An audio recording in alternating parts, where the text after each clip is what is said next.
Hi, hello, and welcome to the first masterclass for Tipping the Scales.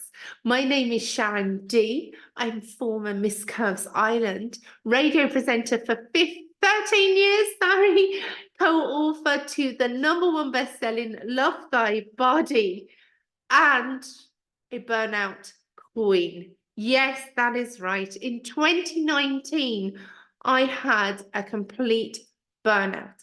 I couldn't walk, I couldn't talk, I couldn't hug my kids. I was 2 months on the couch, unable to do anything for myself. I had gone from superhero to zero. This led me to where I am today because of my own journey of coming back using self-love. I'm now able to teach others so they do not have to face what I went through myself. So that's led us to today, tipping the scales with self-love. Tipping the scales is for everybody that wants to put the scales more in their balance, their work-life balance, play balance, everything else, to live a more fulfilled life full of self-love so that your cup is full and you have more to give to other people. How does that sound? So how this is going to work, we will be running a 1-hour masterclass each month. So this is where you are at now. This is the masterclass for this month is called Work Smarter Not Harder. Following up from this masterclass, we will be having a 3-hour workshop for anyone that wants to join in, and I will be filling you in with the details of that later on. But let's get on with today. Who wants to work smarter? Well, it's a no-brainer, right? We all do.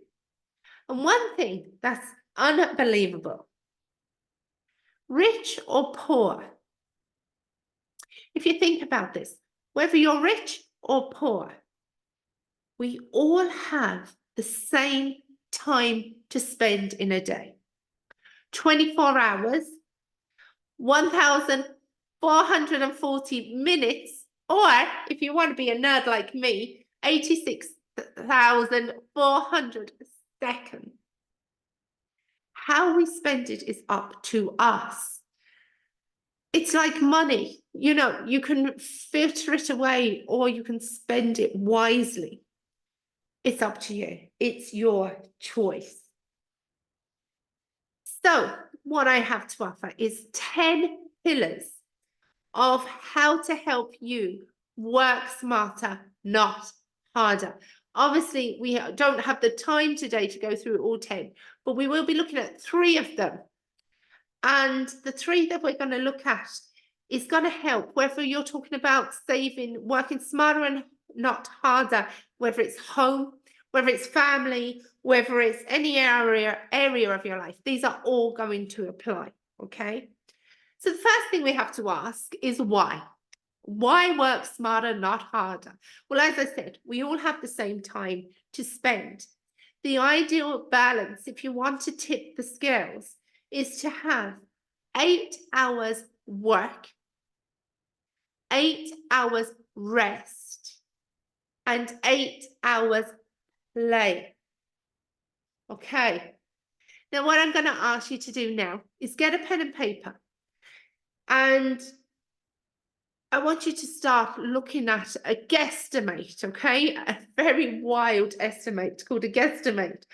How many times do you think you are spending on work, on rest, and on play? Write it down. What would you think you are spending in 24 hours? Next thing we're going to do is you can use pen and paper for this. Not right now. We're talking about for a few days next week or coming up. We're going to record how we're spending our time. Scary, isn't it? The phones. I'm not joking. I'm quite serious.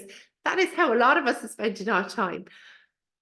Now, there is an app, of course, called Toggy that can help you track your time, how you're spending it, or you can get a pen and paper or anything like that. Why are we doing this? Well, it's kind of the same when you're starting a new health kick. You kind of write down your food diary, what you're eating. You need to meet yourself where you are. You need to know where you are at. So by writing down how you're spending your time, you might be able to see a pattern. You might be able to see a place that you're wasting time. We are not doing this. Let's be clear. We are not doing this to beat ourselves up. We are not doing this to feel guilty. We are just doing it to find out where we actually are. So analyze the results. How much are you spending on paid work?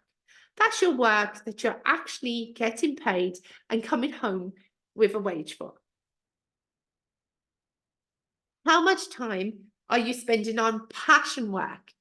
Passion work is your side hustle, might not be paying you money. Maybe it's your crafting for a store, your artwork, whatever it could be. It could be lots of things.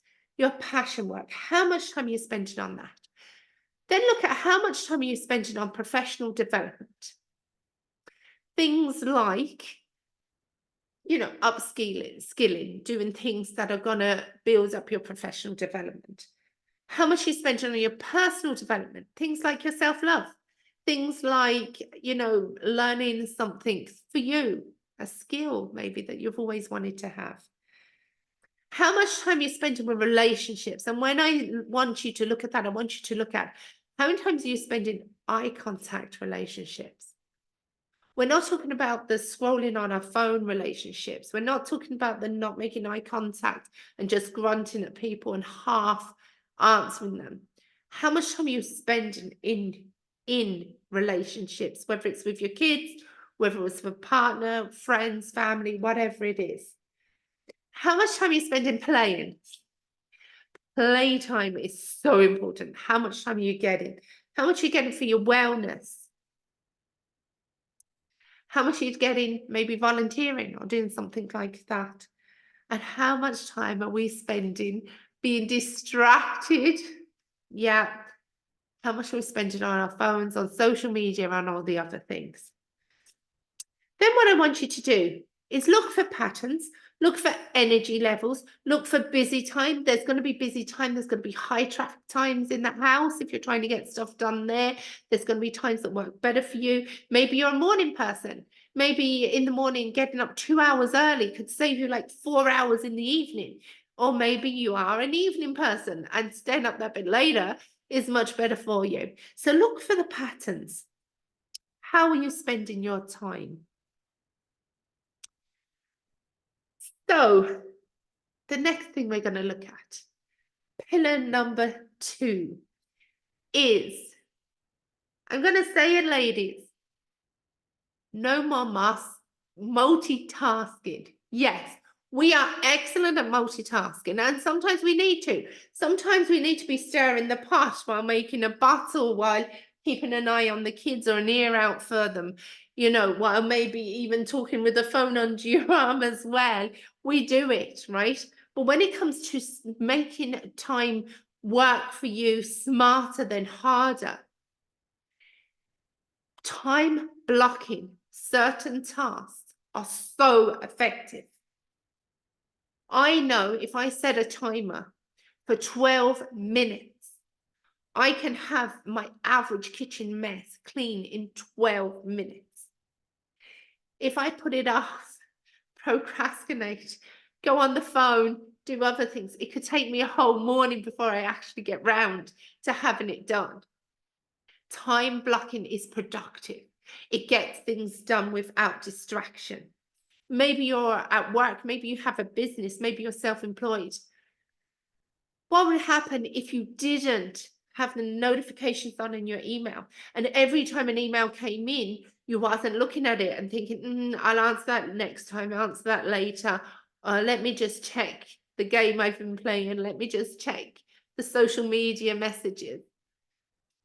What would happen if you just set your time for maybe 9 a.m. to 9:30 a.m. and say, I am spending 30 minutes on my inbox. I am answering every email I need to answer. I'm not going to be putting it off. I'm deleting or unscribing from whatever needs to be done. I am spending this time in the zone. I'm not being distracted. If I'm worried about the kitchen sink and the dishes in the kitchen sink, I'm going to either do that before I've blocked in my time from my emails. I'm going to move my computer away from it and not look at it. I'm going to focus on this task. It's a really hard thing to do. Who would find it hard to do? Write in the comments. Are you a multitasker? Would you find it really hard to, stick on one task? Somebody, when we were speaking about this earlier, said, I might as well turn into a man. Isn't that what men do? But look how effective, focused, proactive work for that time set can be. No harm to put a little header on your email saying, I answer emails between 9 and 10 a.m. each morning. I will get back to you then. Turn off the notifications. It's not really going anywhere. If somebody needs you that urgent, they're going to phone you. We still have phones, people. We still have phone numbers. If it's that urgent, they will find a way of reaching you. Imagine freeing up the rest of your day without having to think about an email. So, multitasking can be a difficult one, but just try it. Try to say, I am only dealing with my pantry and putting away my shopping and writing my list, what I need to buy for the next week. I'm going to meal plan. I'm going to stick to this, and I'm going to save money and time and effort by doing this. And I'm going to take my time to do this every Friday morning because I shop on a Friday evening for the weekend, for the dinners for the week. Once I've done that, I've done it. I'm not going to have to pop out to the shop again every day, call in, get this, grab that, and spend more money and spend more time. Work smarter, not harder. And the third pillar I'm going to talk to you about today is, can you guess? Any idea? Any clue? Say no. Who'd have thought? How much time would it save you to say no to people? I don't mean you have to be mean, but I mean, why are you spending the time? You have the same time they have. Are you one-sidedly giving? What happens to the person you keep saying yes to? Do they keep asking more and you keep saying yes and just keep giving and giving and giving? Maybe with nothing in return. Is it working for you? The interesting thing is, when you are saying yes to something, you are making a decision to say no to something else. During your yes time, if it's 2 o'clock in the afternoon, that 2 o'clock in the afternoon that you're doing that yes means you are saying no to something else you could be doing at that time. Let's face it, the people that ask the most for these things are the people that, if you say no, will just ask someone else. It's really not that deep. We say yes because we feel like it earns friends, it earns, connections. It's like we don't feel worthy enough. We have to keep doing things for people. But the thing is, if you didn't do that, nothing bad will particularly happen. There are some yeses that you need to say, but not all of them. So learn to say no nicely. What could you say? You could say something like, if you can't do it now, but you don't mind doing it again later on, can I get back to you on that? Maybe you should turn off the phone, the SMS, and WhatsApp, the messages, so people can't ask you. Maybe you ask yourself, would I be happy doing this tomorrow? Would I be happy doing this next week? And if the answer is no, if next week you'd be kind of dreading it, then maybe you shouldn't do it today. How about saying not right now? Sometimes it's not a no. Sometimes it's just not right now. How about you block something in your diary entitled nothing? When someone asks you for something to do that day, you can say, actually, I have something booked in the diary. You're not lying. You might feel better to yourself, but you're booked up. And doing nothing is sometimes, as somebody said to me before, doing nothing is doing something. It's the best thing you can do sometimes. How I saying I'd love to, but I've other commitments. But thanks for asking. Is that an easier way of saying no. So we've touched on 3 pillars here today. The first one was to time track, see where you're at and meet yourself where you are. Are there patterns? Are there energy patterns? Are there negative waste of time patterns that you could improve on? How are you going to improve that to make it look more like how you want it to look in an ideal world? Number 2, we spoke about stopping multitasking, setting a timer. Sometimes when we don't want to do something, if we set a timer for 5 minutes and start doing it, we actually end up doing it for a bit longer because we get going. But also setting a timer to focus on certain tasks and give that full energy to that task instead of going off track. You can switch multitasking back on when you finish that job. And the third thing, and one of the most important things I would say in more aspects in life than saving time, more than working smarter, not harder, is saying no. Your no is a complete sentence. By saying no, you're actually saying yes to something else for yourself. This has been our masterclass. We already actually had it online and I didn't record it with the participants that were in the room and everything else. So I've just done a recap for you here in case you've missed it and also to let you know the next offer. So the next offer is working smarter, not harder. And as I said at the start of this video, we actually have 10 pillars. We've touched on 3 today. So I am doing a 3-hour workshop. This will be online and this will be more interactive. This will be backwards and forwards. This would be more looking at the other pillars that we have to offer you. This 3-hour workshop is happening on Saturday, the 16th of March from 4 p.m. to 7 p.m. London time. You do not want to miss out on this. This will cost, I can't actually believe that I'm doing it so cheap, but I want everyone to start getting used to tipping the scales and having self-love. €39. Can you afford not to gift yourself this 3-hour workshop, working smarter, not harder, €39.